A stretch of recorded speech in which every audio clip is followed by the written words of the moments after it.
किताबों में जब देखा तो उन्होंने क्या कहा, तो फिर उन्होंने यही कहा, वाह क्या जूदो करम है, शहे बतहा तेरा, नहीं सुनता ही नहीं मांगने वाला तेरा। और फिर कहते हैं, सरवर कहूँ के मालिको, मौला कहूँ तुझे, बागे खलील का गुले ज़ैबा कहूँ तुझे, लेकिन रज़ा ने ख़त्मे सुखन सुखन इस पे कर दिया, खालिक का बंदा खल्क़त की। अल्लाह ताला उससे मोहब्बत फरमाएगा। हुज़ूर फरमाते हैं कि जिसने हसन और हुसैन से मोहब्बत की उसने मुझसे मोहब्बत की। कहिए सुभान अल्लाह। फिर मेरे नबी फरमाते हैं, एक ये पहलू रहा मोहब्बत का, और दूसरा जो पहलू है वो है अदावत और दुश्मनी का। अब मेरे नबी फरमाते हैं, वमन अबगदहुमा फ़क़द अबगदनी। हुजूर फरमाते हैं कि जिसने इन दोनों से दुश्मनी रखी, जिसने हसन और हुसैन से दुश्मनी रखी, हुजूर फरमाते हैं कि उसने सिर्फ हसन और हुसैन से दुश्मनी ना रखी, बल्कि उसने मुझसे दुश्मनी रखी। अल्लाह।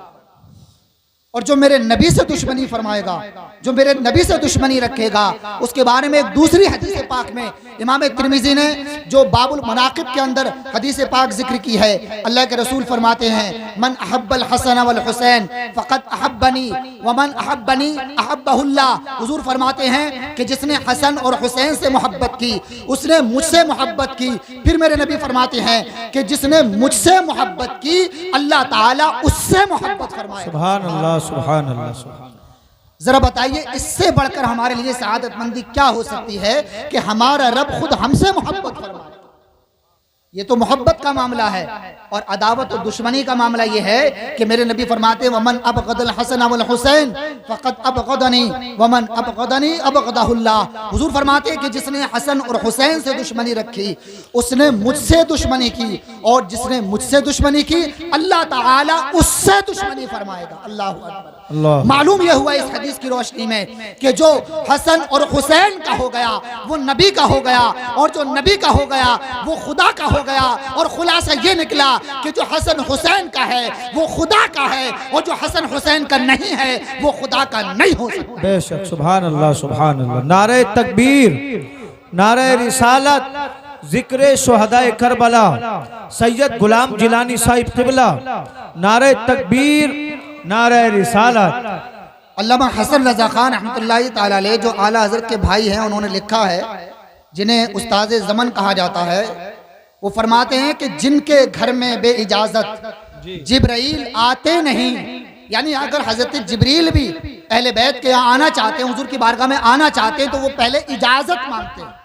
इजाज़त के बगैर उन्हें आने के लिए हरगिज़ बिल्कुल भी उनके लिए जायज़ नहीं है कि वो इजाज़त के बगैर आ जाए। पहले हुजूर की बारगाह में इजाज़त मांगते हैं, उसके बाद वो आते हैं। तो जिनके घर में बे इजाज़त जिब्रील आते नहीं, कद्र वाले जानते हैं कद्रो शान अहले बैत। यानी आप फरमाते हैं कि जिसे अल्लाह ने इज्जत बख्शी है, जिसे अल्लाह ने कद्रो मंजिलत अता फरमाई है, वही अहले बैत की कद्र जानता है। और अगर कोई अहले बैत की कद्र ना करता हो, अगर कोई अहले बैत से मोहब्बत और आपका एहतराम ना करता हो, तो जान लो कि वो इसलिए नहीं कर रहा है क्योंकि अल्लाह ने उसे कद्रो मंजिलत और इज्जत और एहतराम अता नहीं फरमाया। अब मैं आपको बताऊं कि इमाम हुसैन कौन है। अल्लाह के रसूल सल्लल्लाहु अलैहि वसल्लम अपने नवासे इमाम हुसैन से बेपनाह मोहब्बत फरमाते थे। हदीस पाक में आता है कि जब अल्लाह के रसूल सल्लल्लाहु अलैहि वसल्लम के प्यारे नवासे इमाम हुसैन अपनी वालिदा माजिदा तैयबा ताहिरा हज़रत फ़ातिमातुज़ ज़हरा रज़ियल्लाहु ताला अन्हा के शिकम मुबारक में थे, उस वक्त हज़रत उम्मे फ़ज़ल ने एक ख्वाब देखा, और उन्होंने ख्वाब ये देखा कि अल्लाह के रसूल सल्लल्लाहु अलैहि वसल्लम के जिस्म मुबारक के से जो है वो एक गोश्त का टुकड़ा हटा दिया गया है। किसी हटाने वाले ने हुजूर के जिस्म मुबारक से एक गोश्त का टुकड़ा हटा दिया है। जब वो बेदार हुई तो घबरा गई, अल्लाह के रसूल सल्लल्लाहु अलैहि वसल्लम की बारगाह में आई, अर्ज़ गुज़ार हुई, या रसूलुल्लाह अलैहिस्सलातु वस्सलाम, मैंने एक डरावना और ख़तरनाक ख्वाब देखा है। मेरे नबी ने फरमाया कि हाँ बताओ क्या ख्वाब देखा है। उन्होंने पूरा ख्वाब बयान किया। मेरे नबी अलैहिस्सलातु वस्सलाम ने फरमाया, उम्मे फ़ज़ल डरने की ज़रूरत नहीं है, बल्कि इस ख्वाब की ताबीर यह है, तवज्जो के साथ इस बात को सुनिए और अपने ईमान को ताज़ा करिए। मेरे नबी अलैहिस्सलातु वस्सलाम ने इरशाद फरमाया, उम्मे फजल, घबराने की और डरने की जरूरत नहीं है, बल्कि इस ख्वाब की ताबीर ये है कि इंशाअल्लाह फातिमा के यहाँ एक बेटा आने वाला है। सुभान अल्लाह, सुभान अल्लाह, सुभान अल्लाह। अभी इमाम हुसैन की पैदाइश नहीं हुई है, अभी इमाम हुसैन अपनी वालिदा माजिदा के शिकम मुबारक में, लेकिन उससे पहले मेरे नबी ने ये बता दिया कि फातिमा के घर में बेटा आने वाला है। मालूम ये हुआ कि अल्लाह के रसूल सल्लल्लाहु अलैहि वसल्लम को अल्लाह ने इल्मे गैब भी अता फरमाया है कि मेरे नबी अलैहिस्सलातु वस्सलाम उन चीज़ों को भी जानते हैं कि जिनको जो छिपी हुई चीज़ें हैं, जिनको आम तौर पर लोग नहीं जान सकते, बल्कि ये नबियों का खासा है कि अल्लाह ताला नबियों को इल्मे गैब अता फरमाता है, और अल्लाह इनके वसीले से जिसे चाहे अपने औलिया और अपने महबूब बंदों में से जिसे चाहे इल्मे गैब अता फरमा देता है। आला हजरत फरमाते हैं, और कोई गैब क्या तुमसे नेहा हो भला, जब ना खुदा ही छिपा तुम पे करोड़ों दुरूद। सुभान अल्लाह, सुभान। अब हजरत इमाम हुसैन की पैदाइश हुई, जब इमाम हुसैन की पैदाइश हुई तो मेरे नबी अलैहिस्सलातु वस्सलाम तशरीफ लाए और फरमाने लगे कि लाओ मेरे नवासे को मेरे पास लेकर आओ। हजरत अली रज़ी अल्लाह तआला अन्हु हजरत इमाम हुसैन को लेकर आए और हुजूर अलैहिस्सलातु वस्सलाम ने अपनी गोद में जब इमाम हुसैन को लिया, अभी आपका नाम हुजूर ने नहीं रखा था, हजरत अली से पूछा, ए अली मेरे नवासे का नाम क्या रखा गया है? हजरत अली अर्ज़गुज़ार होते हैं, या रसूलल्लाह अलैहिस्सलातु वस्सलाम मैंने अपने बेटे का नाम हर्ब रखा है। हर्ब के माने आते हैं लड़ाई। मेरे नबी ने फरमाया कि नहीं अली, इस बच्चे का नाम, मेरे लख्ते जिगर का नाम हर्ब नहीं होना चाहिए। फिर अर्ज करते हैं, या रसूलल्लाह फिर इसका नाम क्या रखा जाए? मेरे नबी ने फरमाया कि हम इसका नाम वो रखेंगे कि जो जन्नती नाम है, जो अल्लाह ने हमें अता किया है, और ये ऐसा नाम है कि आज तक किसी बच्चे का नाम नहीं रखा गया है। मेरे नबी ने फरमाया कि हम इस बच्चे का नाम हुसैन रखते हैं। सुभान अल्लाह, सुभान अल्लाह, सुभान।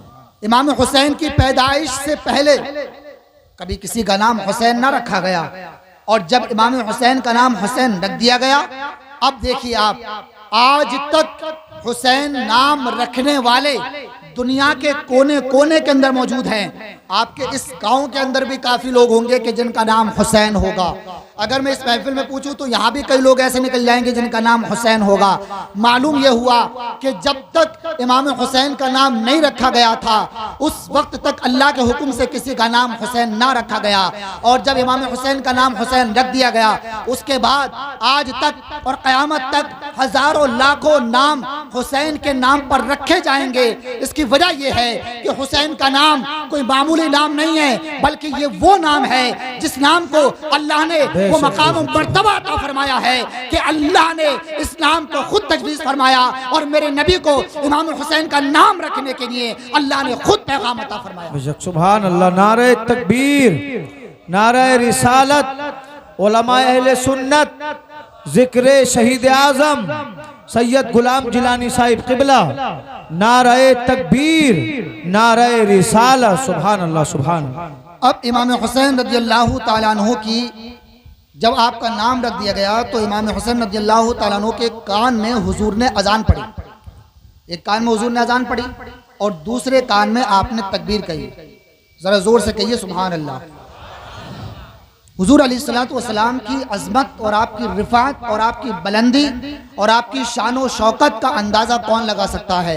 मेरे नबी की शान तो यह है कि अल्लाह के रसूल सल्लल्लाहु अलैहि वसल्लम को अल्लाह ने इंसान कामिल बनाया है। सुभान अल्लाह, सुभान अल्लाह। इंसान कामिल का मतलब यह है कि हुजूर अलैहिस्सलातु वस्सलाम ज़ाहिरी तौर पर, बातिनी तौर पर, अखलाक के एतबार से, अपने किरदार के एतबार से, हर एतबार से आप मुकम्मल हैं। आपके अंदर कोई नुक्स नज़र नहीं आता।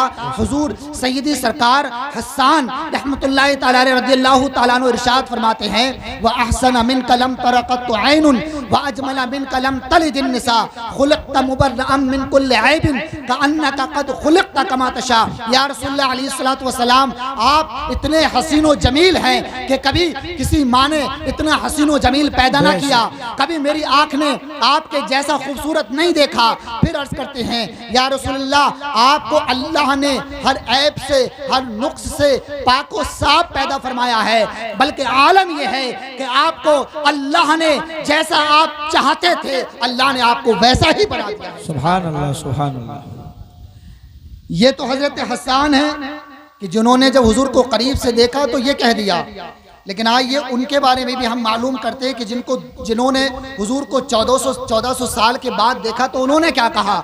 जिन्होंने हुजूर को अहादीस की रोशनी में जब देखा, हदीसों की किताबों में जब देखा तो उन्होंने क्या कहा। तो फिर उन्होंने यही कहा, वाह क्या जूदो करम है, शहे बता तेरा, नहीं सुनता ही नहीं, मांगने वाला तेरा।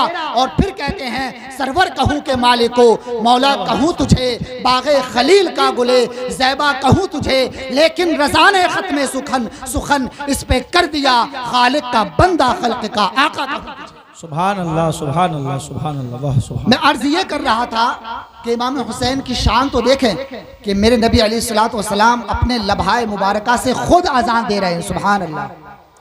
वो लम्हाए मुबारका कि जिनके बारे में सय्यदी सरकार आला हज़रत लिखते हैं, पतली पतली गुले कुद्स की पत्तियां, पतली पतली गुले कुद्स की पत्तियां, उन लबों की नजाकत पे लाखों सलाम। बेशक, सुभान अल्लाह, सुभान। अब अजान भी हो गई, इकामत भी हो गई, नाम भी रख दिया गया। अब इमाम हुसैन की तरबियत शुरू हो जाती है। अब बचपन का ज़माना है। आइए मैं अहादीस की तरफ लेकर चलता हूँ और मोहब्बत इमाम हुसैन का नतीजा और समरा आपके सामने रखता हूँ कि इमाम हुसैन से मोहब्बत करने का नतीजा क्या है। अब ज़रा आइए अहादीस की तरफ हम चलते हैं। अल्लाह के रसूल सल्लल्लाहु ताला अलैहि वसल्लम अपने लख्ते जिगर, अपने नवाजे से बेपनाह मोहब्बत फरमाते हैं।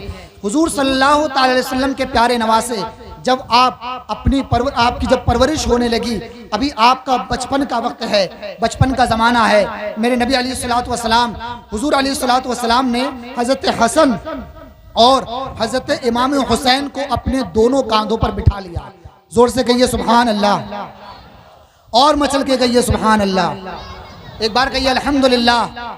मैं ये इसलिए कहलवा रहा हूँ ताकि आपकी तवज्जो मेरी तरफ रहे। आप तवज्जो इधर उधर ना करें, बल्कि तवज्जो इधर रखें, इसलिए कि ये जो महफिल हो रही है ये कोई आम महफिल नहीं है, बल्कि ये उसकी महफिल है कि जिस शख्सियत ने अपनी जान को इस्लाम बचाने के लिए कुर्बान कर दिया।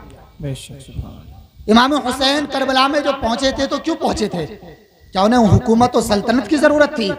क्या उन्हें तख्तो ताज की जरूरत थी? नहीं, उन्हें तख्तो ताज की जरूरत नहीं थी। अगर उन्हें तख्तो ताज की जरूरत होती तो वो अकेले या चंद साथियों के साथ करबला में ना जाते, बल्कि मदीनतुर रसूल से एक बड़ा जम्मे गफीर, एक बड़ी तादाद में लोगों को लेकर जाते और अकेले निहत्ते ना जाते, बल्कि अपने साथ हथियार लेकर जाते, अपने साथ असला लेकर जाते। मगर हुजूर अलैहिस्सलातु वस्सलाम के प्यारे नवासे हरगिज़ कभी हुकूमत या सल्तनत हासिल करने के लिए नहीं गए थे, बल्कि इस्लाम को बचाने के लिए गए। इस्लाम को जोर से बोलिए, बचाने के लिए गए थे। इसके बारे में पहले मैं एक हदीस सुनाऊं। अल्लाह के रसूल सल्लल्लाहु अलैहि वसल्लम ने इरशाद फरमाया, अल हसन वल हुसैन सय्यदा शबाब अहलिल जन्नह, कि हसन और हुसैन जन्नती जवानों के सरदार हैं। कहिए सुभान अल्लाह। हुजूर ने क्या फरमाया? हसन और हुसैन जन्नती जवानों के सरदार हैं। इस बात पर जरा तवज्जो करें आप। जन्नती जवानों का सरदार हुजूर ने किसे बना दिया? हसन और हुसैन को बनाया। किसने बनाया? जोर से बोलिए। हमारे नबी ने बनाया। और हमें ये यकीन कामिल है कि मेरी नबी की ज़बान मुबारक से जो कलिमात निकल गए वो असल हैं, अटल हैं। शायर ने कहा है, कौले मोहम्मद कौले खुदा, फरमान न बदला जाएगा, बदलेगा जमाना लाख मगर कुरान न बदला जाएगा। मेरे नबी ने जो फरमा दिया वो अटल है। दुनिया जमाना बदल सकता है, आसमान अपनी जगह से हट सकता है, मगर मेरे नबी का जो फरमान है वो अटल है। मेरे नबी ने फरमा दिया कि हसन और हुसैन जन्नती जवानों के सरदार हैं। अब जरा तवज्जो फरमाएं कि हुजूर सल्लल्लाहु अलैहि वसल्लम ने हसन और हुसैन को जन्नती जवानों का सरदार बना दिया। अब गौर करिए कि जिसे दुनिया में रहकर जन्नती जवानों का सरदार होने का सर्टिफिकेट मिल गया हो, जिसे जन्नती जवानों का सरदार बना दिया गया हो, भला बताओ क्या वो दुनिया की हुकूमत और सल्तनत का ख्वाहा होगा? क्या वो ये चाहेगा कि मुझे दुनिया की हुकूमत मिल जाए? अरे जिसे जन्नत की सरदारी मिल गई हो, जो जन्नती जवानों का सरदार बना दिया गया हो, वो दुनिया की हुकूमत कैसे चाह सकता है? हरगिज़ नहीं। अगर इमाम हुसैन करबला में पहुंचे थे तो इसलिए ताकि अपने नारा की जो उम्मत है उसके लिए जो दीन आपके नाना ने अता किया है उस दीन की हिफाजत कर सके और यजीद को ये बता सके कि हक जो होता है वो सर चढ़कर बोलता है और हक अगर कोई भी आ जाए सामने, बड़ी से बड़ी ताकत आ जाए, उसके सामने भी कभी भी हक ज़ेर नहीं होता। नारे तकबीर, नारे रिसालत, जिक्र शुहदाए करबला, सैयद गुलाम जिलानी साहिब क़िबला, नारे तकबीर, नारे रिसालत, सुभान अल्लाह। यजीदी मिट गए दुनिया से ऐ सुन्नी मुसलमानों, क़यामत तक हुसैन इब्ने अली का नाम जिंदा है। अच्छा, ये भी एक अलामत है और पहचान है इमाम हुसैन के हक पर होने की कि आज तक और क़यामत तक इमाम हुसैन रज़ियल्लाहु ताला अन्हु से मोहब्बत करने वाले दुनिया के हर गोशे में लोग मौजूद हैं और क़यामत तक मौजूद रहेंगे। और अगर यजीद की बात देखी जाए तो यजीद से मोहब्बत करने वाले आपको कहीं लोग नजर नहीं आएंगे। हाँ, कुछ लोग बदबख्त हैं जो मिल जाएंगे आपको, ऐसे लोग के जो नासूर हैं और ऐसे लोग कि जो अपने आप को कहते तो मुसलमान हैं मगर उनके दिलों में इमाम हुसैन की अदावत मौजूद है। और मैंने आपको बता दिया कि हुजूर ने फरमाया है कि जो हुसैन से दुश्मनी रखेगा अल्लाह ताला उससे दुश्मनी फरमाएगा, और हुजूर ने फरमा दिया कि जो हुसैन से दुश्मनी रखेगा वो मेरा भी दुश्मन है। तो ये वो बदबख्त लोग हैं कि जिन्होंने इमाम हुसैन से दुश्मनी तो की है, तो सिर्फ दुश्मनी इमाम हुसैन से नहीं है बल्कि इनकी दुश्मनी तो रसूलुल्लाह से, और ये मेरे नबी के वफादार नहीं हो सकते। अब अगर वो लोग ये कहें कि भाई इमाम हुसैन भी हक पर थे और यजीद भी हक पर था, तो अगर वो ये कहें कि यजीद हक पर था तो वो एक काम करें, वो ये काम करें कि अपनी औलाद में से किसी का नाम यजीद रख लें, मगर वो ऐसा नहीं कर सकते।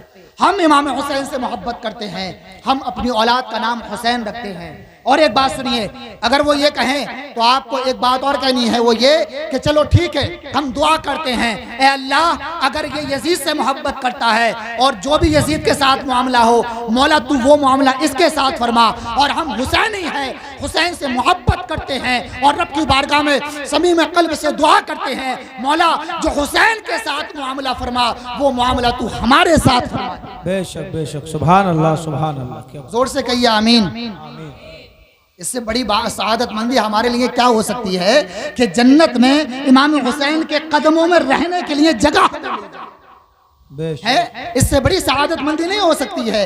और अगर इमाम हुसैन ने कह दिया कि हाँ तू मेरा है, इमाम हुसैन ने अगर अपने झंडे के नीचे हमें जगह अता कर दी और ये कह दिया कि हाँ तू मेरा गुलाम है, तो यकीन माने फिर हम इंशाअल्लाह इमाम हुसैन के साथ जन्नत में जब जा रहे होंगे तो फिर ये कहेंगे कि खुल्द में होगा हमारा दाखिला इस शान से या रसूलुल्लाह का नारा लगाते हैं। सुभान अल्लाह, सुभान अल्लाह, सुभान अल्लाह, वाह वाह, सुभान अल्लाह। इमाम हुसैन से मोहब्बत तो हम करते हैं और बहुत करते हैं, बेपनाह मोहब्बत करते हैं। अच्छा, मोहब्बत के बारे में इमाम हुसैन से जो मोहब्बत करने का मामला है इसके बारे में मैं आपको एक हदीस और सुनाऊंगा। अल्लाह के रसूल सल्लल्लाहु ताला अलैहि वसल्लम जुमे का खुतबा दे रहे हैं। वैसे तो हदीसें बहुत हैं, अभी आप और भी सुनेंगे उलमा की ज़बानी। एक हदीस पाक और सुनिए और उसके बाद फिर मैं अपनी बात आगे बढ़ाता हुआ अपनी बात मुकम्मल करना चाहूँगा। अल्लाह के रसूल सल्लल्लाहु ताला अलैहि वसल्लम ने नारे तकबीर, नारे रिसालत, शायर इस्लाम फारूक बरकाती साहिब क़िबला, नारे तकबीर, नारे रिसालत।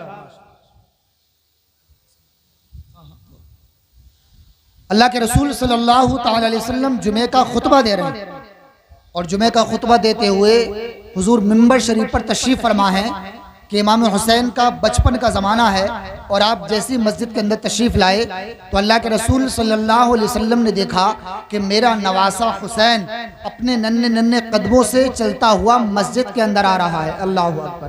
तवज्जो के साथ सुने इस हदीस पाक को।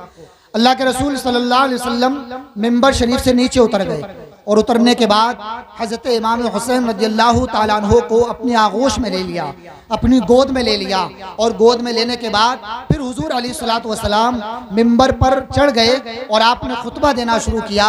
मगर खुतबा जैसे ही देना आपने शुरू किया उससे पहले आप अलैहिस्सलातु वस्सलाम ने एक दुआ फरमाई। वो दुआ क्या फरमाई वो सुनिए, अल्लाह के रसूल सल्लल्लाहु ताला अलैहि वसल्लम ने अर्ज किया, अल्लाहुम्मा इन्नी उहिब्बुहु, ए अल्लाह मैं इस बच्चे से मोहब्बत करता हूँ, फ़अहिब्बु, तो ए अल्लाह तू भी इस बच्चे से मोहब्बत कर। और फिर अल्लाह के रसूल अलैहिस्सलातु वस्सलाम ने सिर्फ इतना ना कहा, बल्कि आगे हुजूर अर्ज करते हैं, ए अल्लाह जो इस बच्चे से मोहब्बत कर, मौला तू उससे भी मोहब्बत फरमा। सुभान अल्लाह, क्या बात है, सुभान अल्लाह। क्या समझे आप? अल्लाह के रसूल सल्लल्लाहु अलैहि वसल्लम ने सबसे पहले इमाम हुसैन के लिए दुआ की कि मौला हुसैन से तू मोहब्बत फरमा। अब जरा बताइए कि हुजूर अलैहिस्सलातु वस्सलाम दुआ मांगे तो क्या आपकी दुआ को रद्द किया जा सकता है? नहीं किया जा सकता। नबी की ज़बान से जो कलिमात निकलते हैं, जो दुआ निकलती है, अल्लाह ताला उसको कबूल फरमा लेता है। और मेरे नबी अलैहिस्सलातु वस्सलाम की शान तो ये है कि हुजूर अलैहिस्सलातु वस्सलाम की ज़बान मुबारक से कलिमात का जारी होना तो बहुत बड़ी बात है। अगर हुजूर अलैहिस्सलातु वस्सलाम के दिल में, आपके क़ल्ब मुबारक में कोई बात आ जाए तो कुरान, अल्लाह ताला कुरान में आयत नाज़िल फरमा देता है। और कुरान में अल्लाह ने जब हुजूर अलैहिस्सलातु वस्सलाम खाना काबा की तरफ नमाज पढ़ते थे, फिर हुक्म हुआ कि मस्जिद अक़सा की तरफ नमाज पढ़ो। मस्जिद अक़सा की तरफ पढ़ने लगे। फिर हुजूर की ख्वाहिश यही हुई कि हमें फिर से काबतुल्लाह की तरफ फेर दिया जाए और हम नमाज काबे की तरफ पढ़ने लगे। उस वक्त हुजूर के क़ल्ब मुबारक पर यह बात आई थी कि अल्लाह ने कुरान में फरमा दिया, क़द नरा तक़ल्लुब वजहिका फिस समा फलनुवल्लियन्नका क़िबलतन तरदाहा।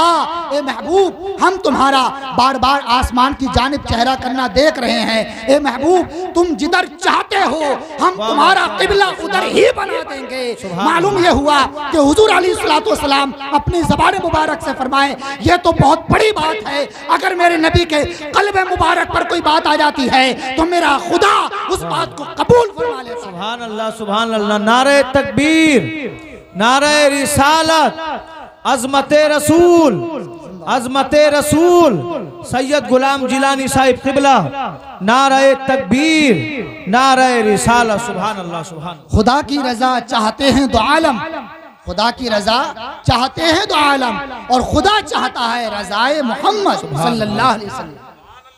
ये मेरे नबी की शान है। अब जरा आप अंदाजा लगाएं कि अगर हुजूर अलैहिस्सलातु वस्सलाम दुआ फरमाएं तो क्या आपकी दुआ को रद्द किया जा सकता है? एक और मुझे बात याद आई, हदीस पाक में आता है कि एक मरतबा ऐसा हुआ कि मदीनतुर रसूल में बारिश नहीं हो रही थी और कहत साली का वक्त था, लोग परेशान थे। हुजूर की बारगाह में आए, अर्ज करने लगे, या रसूलल्लाह दुआ फरमा दे, बारिश नहीं हो रही है। मेरे नबी अलैहिस्सलातु वस्सलाम ने दुआ फरमा दी, ए अल्लाह मदीने वालों के लिए बारिश अता फरमा दे। अल्लाह ने बारिश नाजिल कर दी और बारिश इतनी हुई कि मुसलसल बारिश होती गई। चंद दिन गुजर गए और बारिश रुकने का नाम नहीं ले रही थी। फिर सहाबा इकराम आए, अर्ज करने लगे, या रसूलल्लाह अब बारिश बहुत हो चुकी है, अब हमें मज़ीद ज़रूरत नहीं है, अब दुआ फरमा दे कि इस बारिश को अल्लाह ताला रोक दे। फिर मेरे नबी ने दुआ फरमाई, ए अल्लाह मदीने में बारिश नाजिल ना फरमा, मदीने के अतराफ में नाजिल फरमा दे। फिर अल्लाह ने मदीने वालों से बारिश को रोक दिया। सुभान अल्लाह, क्या बात है, सुभान अल्लाह। तो मेरे नबी जो फरमा दे वो तो अटल है। फिर मुझे वो आला हज़रत का शेर याद आता है, वो ज़बां जिसको सब कुन की कुंजी कहें, उसकी नाफिज हुकूमत पे लाखों। क्या बात है, सुभान अल्लाह, सुभान अल्लाह।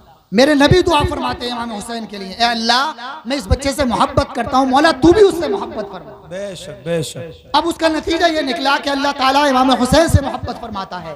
फिर उसके बाद हुजूर ने अर्ज किया, मौला जो हुसैन से मोहब्बत करे या अल्लाह तू उससे भी मोहब्बत फरमा। सुभान अल्लाह। अब यहाँ दुआ सिर्फ ये ना की गई कि मौला तो हुसैन से मोहब्बत फरमा, बल्कि यहाँ दुआ ये भी की गई कि जो हुसैन से मोहब्बत करे अल्लाह तू उससे भी मोहब्बत फरमा। सुभान अल्लाह। तो अगर हम इमाम हुसैन से मोहब्बत करते हैं तो मतलब ये है कि अल्लाह ताला हमसे मोहब्बत फरमाता है। हमें यकीन है कि हमारा रब हमसे मोहब्बत करता है, इसलिए कि हमारे नबी ने दुआ की है और हमारी दुआ पर, हमारे नबी की दुआ पर हमें यकीन है कि जो नबी फरमा दे, जो नबी दुआ करते, अल्लाह ताला उस दुआ को कभी रद्द नहीं करे। सुभान अल्लाह, सुभान अल्लाह, सुभान। अब जरा आप अंदाजा लगाएं कि हुजूर ने इमाम हुसैन के लिए किस कदर दुआएं किए और हुजूर अपने नवासे हुसैन से किस कदर मोहब्बत करते थे जी। क्या इसकी वजह सिर्फ ये थी कि इमाम हुसैन हुजूर के नवासे थे इसलिए मोहब्बत करते थे? नहीं, सिर्फ ये वजह नहीं थी, बल्कि वजह ये थी कि मेरे नबी जानते थे कि एक वक्त वो आएगा कि जब कुछ बदबख्त और नासूर और ऐसे जालिम लोग कि जो इस्लाम के अंदर वो चीजें कि जो अल्लाह ने हराम कर दी हैं उन्हें वो हलाल करना चाहेंगे। उस वक्त ऐसा जमाना आएगा और ऐसा वक्त आएगा कि जब इस्लाम को खून की जरूरत पड़ेगी, उस वक्त मेरा नवासा, मेरा लख्त जिगर यही अपना खून देकर इस्लाम की हिफाजत करेगा। इस वजह से हुजूर अलैहिस्सलातु वस्सलाम इमाम हुसैन से बेपनाह मोहब्बत फरमाते। और इमाम हुसैन रज़ियल्लाहु ताला अन्हु जब करबला में पहुंचे थे और यजीद का जब मुकाबला किया था, मुझे एक बात बहुत अहम याद आई कि अगर इमाम हुसैन चाहते तो उससे बैत कर लेते और समझौता कर लेते, तो यजीद जो है आपको एक बड़े खित्ते का हाकिम बना देता, आपको बड़े खित्ते का गवर्नर बना देता। और अगर आप चाहते तो यजीद इस बात पर भी राजी हो जाता कि आधा मामला आप संभाले और आधा मैं संभालूं। मगर मेरे हुसैन को कभी सल्तनत का लालच नहीं था।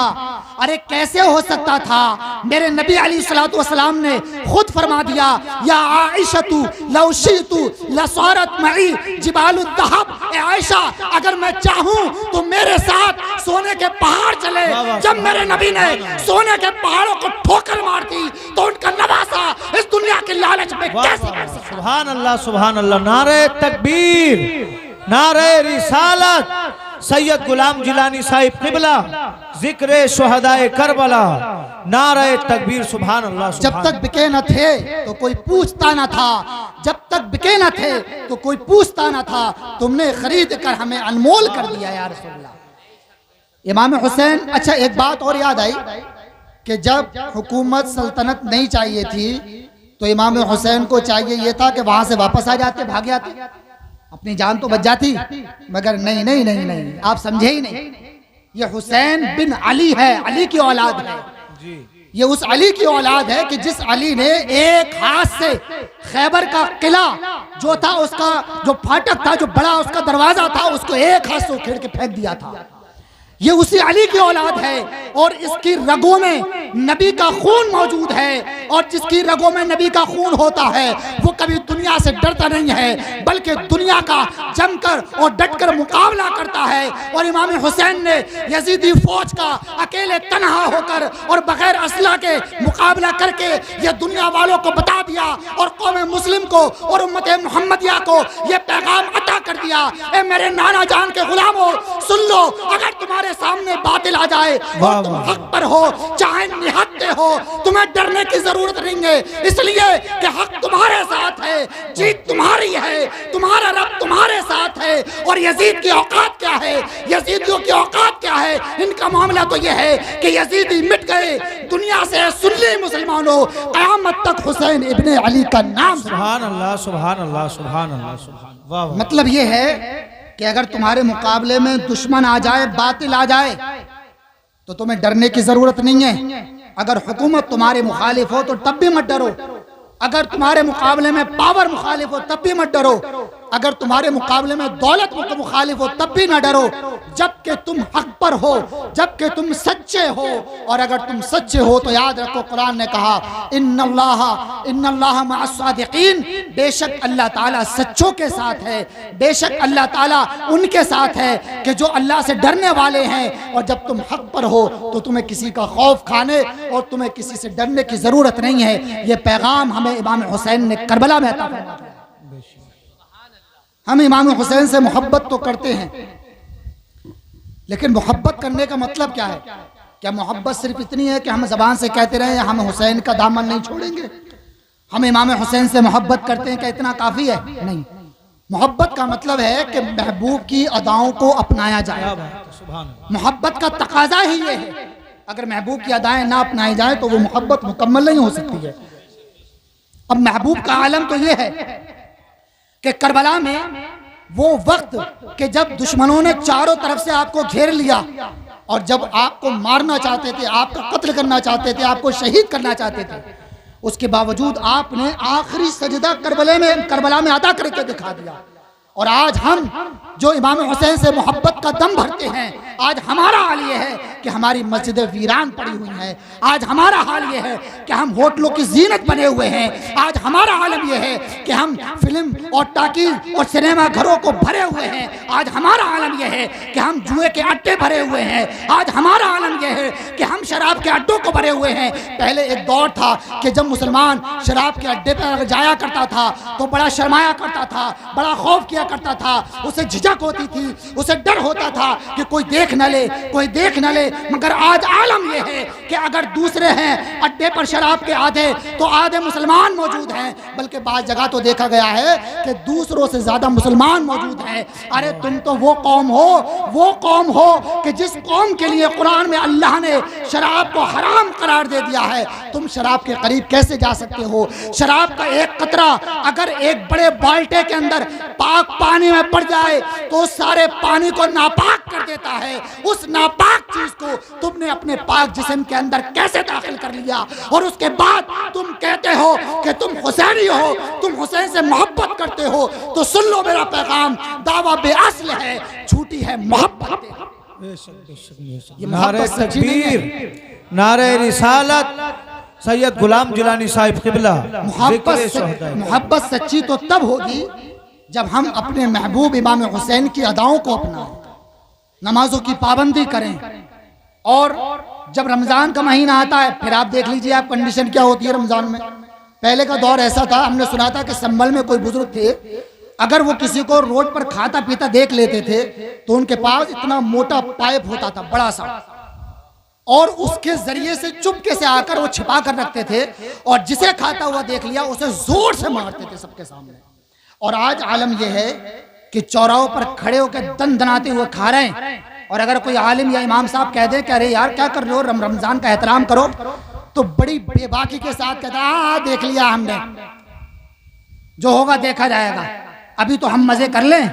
अरे तुझे खौफ खाना चाहिए उस कब्र से और उस जहन्नम से जो जहन्नम अल्लाह की पनाह मांगती है। जब जहन्नम का आलम यह है कि वो अल्लाह की पनाह मांगता है, तो हमारी और आपकी औकात क्या है? हमारी औकात तो इतनी है कि अगर हमें बीमारी हो जाए, अगर हमें बुखार आ जाए, तो हमारा हाल ये हो जाता है कि हमें लोग पकड़ के इस्तिंजे के लिए लेके जाते हैं। हमारा हाल ये हो जाता है कि हम एक कतरा अपने मुंह के जरिए से नहीं डाल सकते, बल्कि हमें नलकियों के जरिए से पानी पहुंचाया जाता है, और हम ये कह रहे हैं कि हाँ देख लेंगे जो होगा। अरे तेरी औकात क्या, तू क्या देखेगा?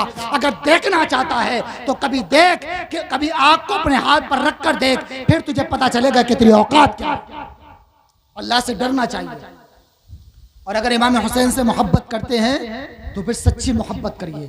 और सच्ची मोहब्बत यह है कि जब भी आप गुनाह की तरफ जाएं तो बस इमाम हुसैन को याद करें कि इमाम हुसैन ने करबला में अगर चाहते तो बातिल का साथ दे सकते थे, मगर इमाम हुसैन ने हक का साथ देने के लिए अपनी जान कुर्बान कर दी, अपने घर वालों को कुर्बान कर दिया, मगर हक न छोड़ा। यह है सच्ची मोहब्बत। तो हर हाल में, हर परेशानी में, अच्छा कुछ लोगों को परेशानी जब तकलीफ आती है, मुसीबतें जब आती हैं, बीमारियां आ गई, परेशानियां आ गई, या जो है वो कारोबार में लॉस हो गया, या जो है वो खेती बर्बाद हो गई, खेती खराब हो गई, तो लोग जो है वो ऑल फॉल बकना शुरू कर देते हैं। और आलम ये हो जाता है बाज़ लोगों का कि वो अपनी ज़बान से कुफ्र तक बक देते हैं, उन्होंने एहसास भी नहीं होता कि हमने क्या कह दिया। ऐसे वक्त में हमें सब्र करना चाहिए। अगर उनसे कहा जाए कि यार सब्र करो, तो पता है क्या कहते हैं? अरे हजरत आपको पता क्या है कि हमारे ऊपर क्या गुजर रही है? जब तुम्हारे ऊपर गुजरेगी तब तुम्हें एहसास होगा।